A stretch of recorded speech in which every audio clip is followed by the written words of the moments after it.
Video चल रही है हमारी, कोई फोटो डाल रहा है कि बाबा चुनाव लड़ रहा है, बाबा चुनाव में आ रहा है।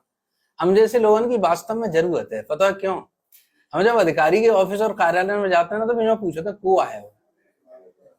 एक अदने से आदमी, एक डॉक्टर कोई काउकेशन गलत कर देना तो जांच करे भी डॉक्टर जाते हैं ना, तो पैसा लेके नहीं बिक जाते हैं। वो जांच करवे जाता है जो पैसा ले लेते है। और हम जैसे लोग जब ईमानदारी से जांच करवे जाते हैं ना, तो हम पे कोई जुगाड़ ना है, हम कहा बता में भाई। ताजा उदाहरण ये जोगिंदर है, अभी उम्र इसकी 30-32 साल हो गई। नहीं, 28 साल की है मेरी। 28 साल की उम्र है जोगिंदर। जो बेचारा अपना इलाज कराने हॉस्पिटल में पहुंचा, उसने इसकी रीढ़ की हड्डी में नस में स्क्रू जो पेच होते हैं वो कस दिए। उससे इसकी ये दोनों पैर खत्म हो चुके हैं, सूजन आ गई है और पैर धीरे धीरे कमजोर होकर के सिकुड़ रहे हैं और खत्म हो रहे हैं। नीचे का हिस्सा इसका काम नहीं करता है। और जब ये अधिकारियों के पास बताने पहुंचा ना, तो अधिकारियों ने कहा कि तुम तो बचपन से ही लकवा ग्रस्त हो। ऐसा उन्होंने ये जांच करी है, ये डॉक्टरों ने जांच करी है पैनल में। उसके बाद साक्ष्य के रूप में आप देखेंगे ना, तो इसके पास डीएल है जो 2034 तक वैलिड है। ये सरकार के ट्रांसपोर्टेशन विभाग से बना हुआ है। हमारा नेता देखना नहीं चाहता, बस बच्चन ने अपने सेट करे वो चारों पे जीते जी। कौन सुनेगा? जब अधिकारी जब गलत करेंगे पे तो उम्मीद ही, अब नेता ना सुनते।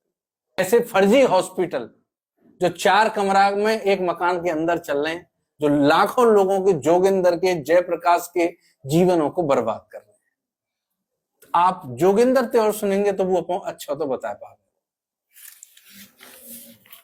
सर मैं ड्राइवर आदमी था पहले, तो मैं लाइसेंस भी बना हुआ है, 2013 का लाइसेंस है, कॉमर्शियल मुंह पे कहते हैं। तो मैं गाड़ी चलाता था, फिर मैं कछु दिन छोड़ दी थी गाड़ी, तो मैं घर बैठ गया था। घर बैठा था, मैंने कुछ काम कर लूँ मैं कहते हैं। तो एमएस पब्लिक स्कूल है गाँव मिलापुर में, तो मैं बेलदारी कर रहा था कहते हैं।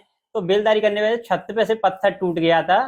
तो टूटने के बाद में कमरा में आके गिरा, कमरा में आके वो पत्थर टूट गया था, मैं गिरा था, लीड की हड्डी पे कहते टूटा हुआ।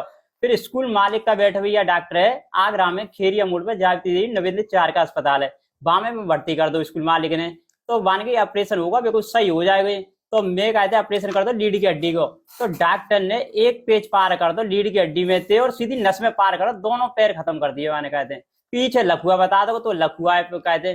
तो स्कूल मालिक भी नहीं कह रहा कुछ अब कहते। तो मैं डीएम साहब के जगह गया था, डीएम साहब के सीएम जांच करेंगे। तो सीएम सामने झूठी रिपोर्ट पहुंचा कर के अनाज चुक अपने घर गिराई छत पे से, और शुरू से ही लखुआ था इसको। तो और लगने के बाद में मेरी पत्नी भी छोड़ के चले गई कहते हैं।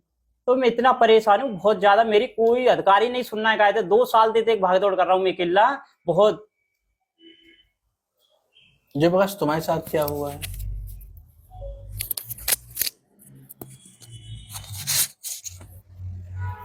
मैं जयप्रकाश नगला दुर्जिया का रहने वाला हूँ। मेरी सिस्टर का कविता नाम है। सिस्टर का इलाज में श्रीजी हॉस्पिटल नर्सिंग होम टेडी भैया सोपटा रोड पे कराया था। टीबी की दवा खिला के इतनी हालत खराब कर दी कि मुझे 6 हॉस्पिटलों की दवा और खिलाकर मैंने जितना मेरा बजट था मैंने दवा कराई। उसके बाद ऐसे न हॉस्पिटल से अब भी दवा चल रही है। जब मेरे पास बजट नहीं बचा, मैंने कंप्लेंट डाली सीएमओ सर के पास। 4 महीने हो गए, 4 महीने से निकाल के रिपोर्ट दे दी। रिपोर्ट देने के बाद 2 महीने और हो गए, 2 महीने से मतलब डॉक्टर आरोपी पाया गया। जब भी उसमें कोई ऑप्शन नहीं उठा रहे, पैसे स्थिति में जीवन खत्म है गया। अब वो जिंदगी में कभी चल नहीं सकता। कभी एक दिन उसका मन करे कि पैरों पे खड़ा हो नहीं सकता। क्या ऐसे डॉक्टरों पर नहीं कार्रवाई होनी चाहिए? चलो मत कराओ कार्रवाई, दुनिया में उसकी थोड़ी सी मदद तो कर दो। जिस हॉस्पिटल से गलती हुई है वो उसे इतना तो कर सकता है कि वो अपना आगे का जीवन जी ले। लेकिन यहाँ कोई भी ऐसा कानून मजबूत तरीके से नहीं है। ऐसे लोगों पे कार्रवाई कब होगी?